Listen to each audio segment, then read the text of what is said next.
Will's son, or can we do that over? Yeah. Will's my son. He invited me to come to this class so we could do kind of a father and son thing. They're incorporating Turquoise that Will and I brought up here.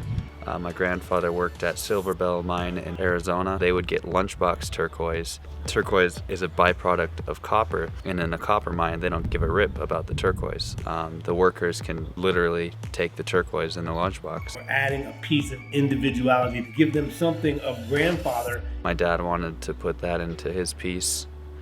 Since he's using the barnwood, there's lots of cracks to fill.